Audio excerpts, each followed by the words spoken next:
Oh, hi, my name is Rachel Craigie with eXp Realty. Um, for this one of the 5-part series, this is the nuts and bolts of how to create a legal second suite.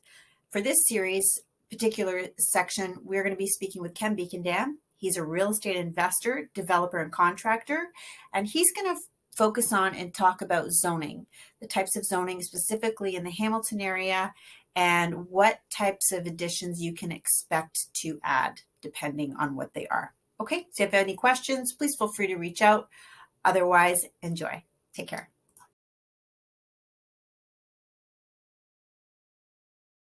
I've been doing this since about 2010 as a investor and contractor.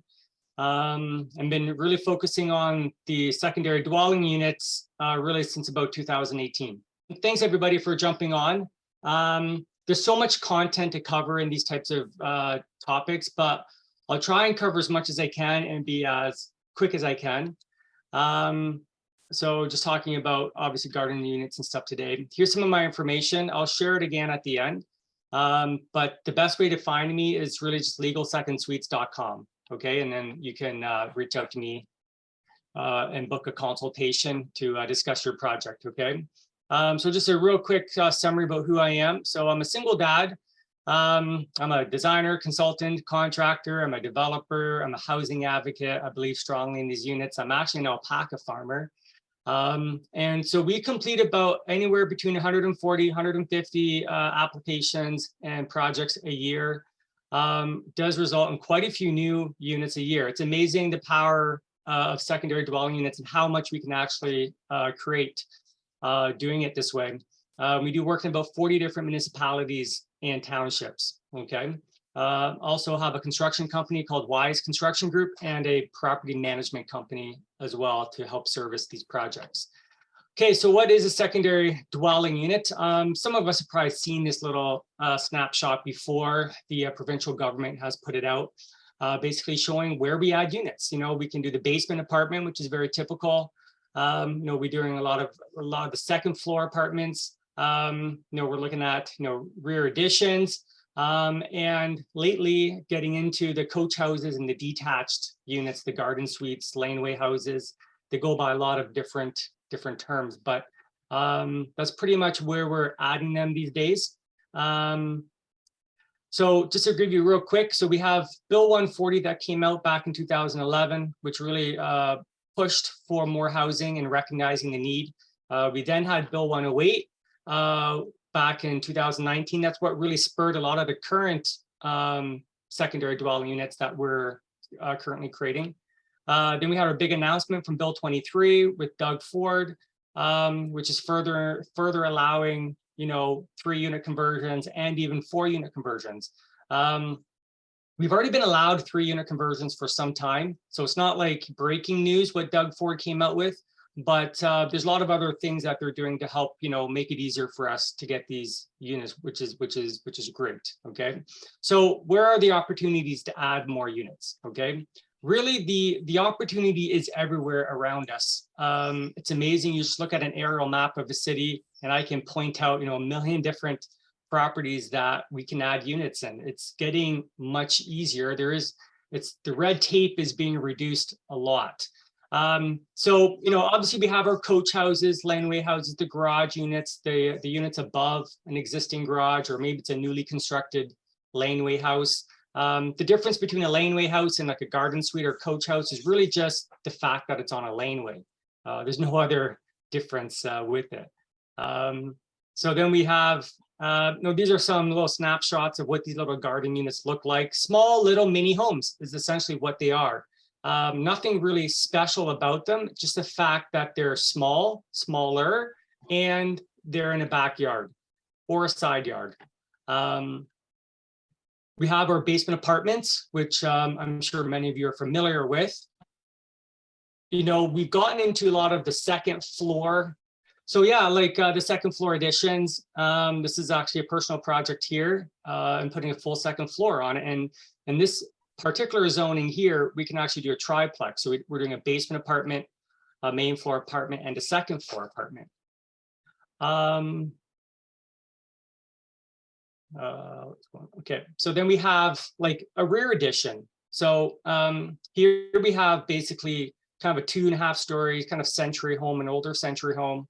Had some old additions off the back, which we're demolishing and building a new 2-story addition off the rear and adding another 3 dwelling units into it, so a total of 5 units on this project.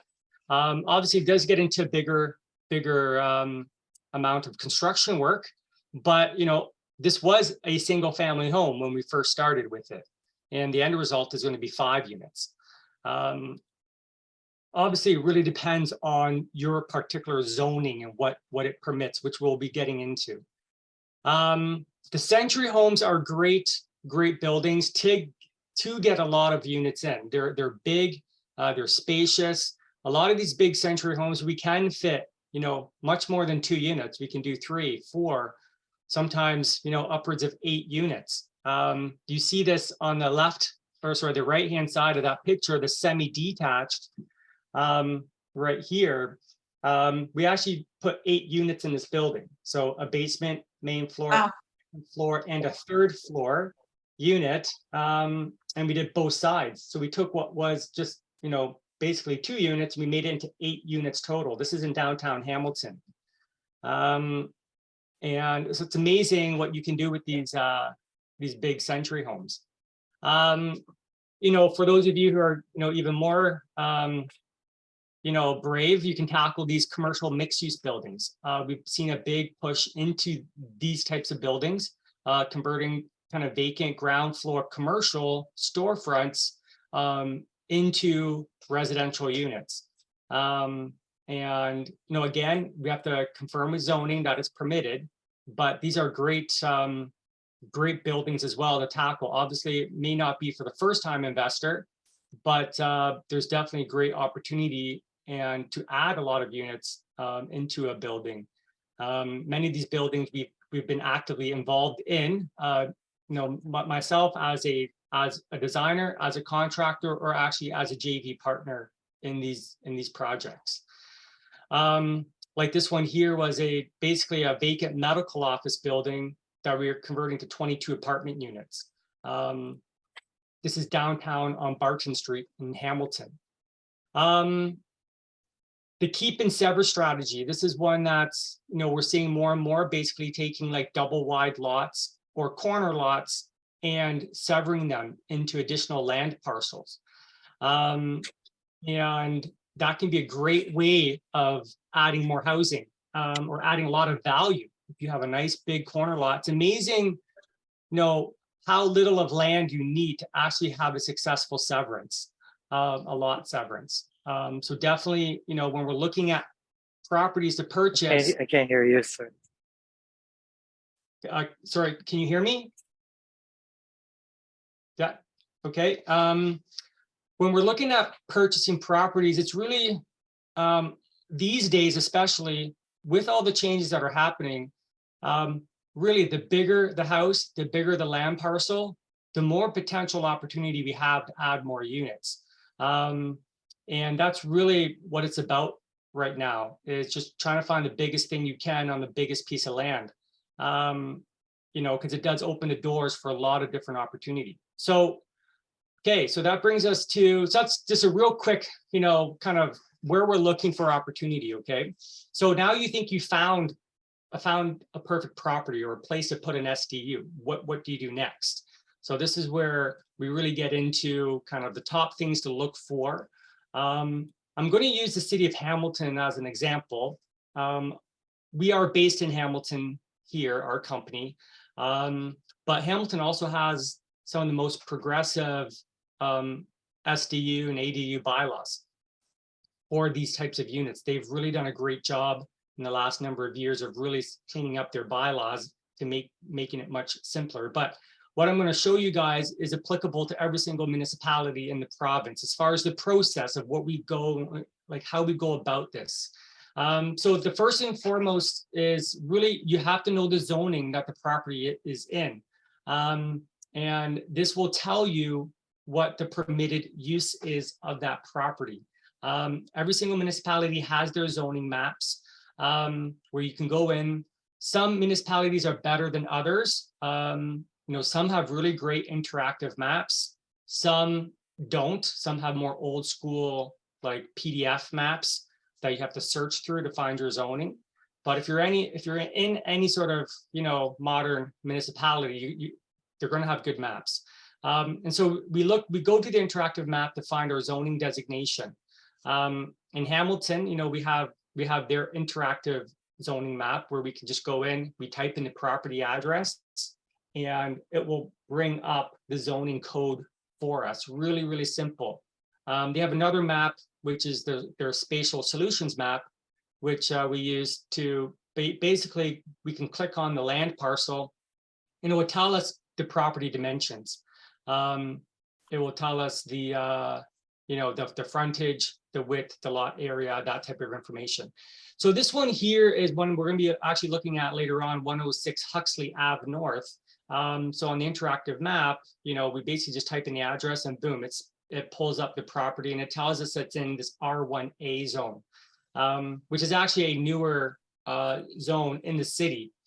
And so we go to the map, we find the R1A, then we have to go to the zoning bylaw and actually find out what's permitted there. And so then we'll, in this case in Hamilton, there's two bylaws. There's the 05-200 bylaw, which is the newer bylaw. It covers a lot of the downtown areas, but it is being expanded across the entire city. And then you have your former communities. So your Ancaster, Dundas, Flamborough, Glenbrook, Stony Creek, which is the older 6593 bylaw. So the R1A is in the newer 05-200 bylaw. So basically, when we jump into a bylaw, again, this is applicable to any single city you go in. You want to find what we call the permitted uses. Okay, this is a key term when we're looking for what we can potentially do, how many units we can potentially add to this property. A lot of times, you're going to see, especially now, you're going to see a lot of different terms because it depends on the city you're in. Secondary dwelling unit, detached, accessory dwelling, detached accessory dwelling, duplex dwelling, additional dwelling units, converted dwellings, accessory apartments. There's lots of different terms that are being used. But basically, they're all speaking to the fact that we can add more than one unit to the property. And so then subsequently, you have to dive in a bit deeper into the bylaw to find out, okay, what are those exact provisions for a secondary dwelling unit or an additional dwelling unit. And it's here where we find out, okay, what's our minimum, size of unit, maximum height, number of bedrooms, setbacks from property lines. So like for instance, in Hamilton, if you want to do a secondary dwelling unit detached, like a coach house, some of the real basic ones is they have a maximum height of 6 meters. Which is basically 20 feet. So in Hamilton, you can do a 2-story, garden suite or coach house. They have a side and rear yard setbacks of 1.2 meters, which is 4 feet. So you have to be 4 feet from the side and rear lot line. But a big one that they have in Hamilton is the principal building setback. So the distance from, let's say, the back of the house to the coach house, they have 7.5 meters, which is 25 feet, which is a really big setback. So kind of knowing what some of these bylaw provisions are when you're looking and analyzing a piece of land, you'll be able to figure out, okay, can I actually comply with the zoning requirements to be able to build a structure and not have to trigger a minor variance application. Because minor variance applications, it's another level of approval. We have to go in front of a committee of adjustment. Our application is opened up to all of the neighbors around us who, more often than not, don't like what we're proposing. So it's really important to know when you're getting into a purchase and what you intend to do with that property, to know the zoning and the permitted uses and what the requirements are going to be.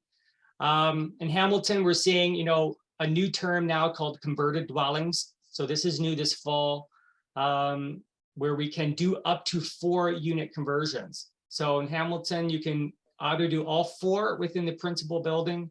You could do 3 in the principal building plus a coach house. You can't do 2 in the coach house, okay? They still limit the detached unit to 1 unit, okay?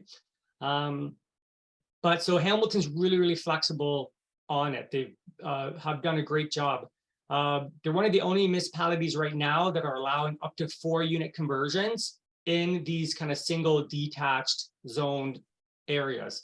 Other municipalities, if you want to do like 3 and 4 unit conversions, you kind of have to be in these like medium density zones. But Hamilton is allowing them in the low density zones, which is fantastic. So another thing is parking. Now, Hamilton just got rid of their parking bylaw, where they don't require parking spaces anymore for these additional units.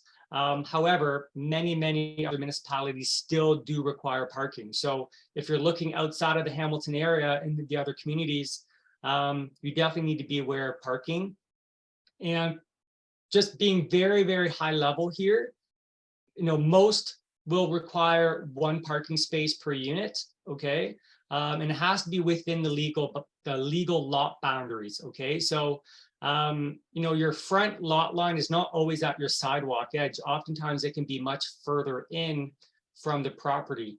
And so it's really important to know your lot boundaries, especially when it comes to parking, because our parking spaces have to fit within those lot boundaries. And then for the vast majority of the municipalities, they do require a 50% front yard landscape area. So basically you can't just go and pave your entire front lawn. You have to have at least 50% of it like grass or softscaping or something.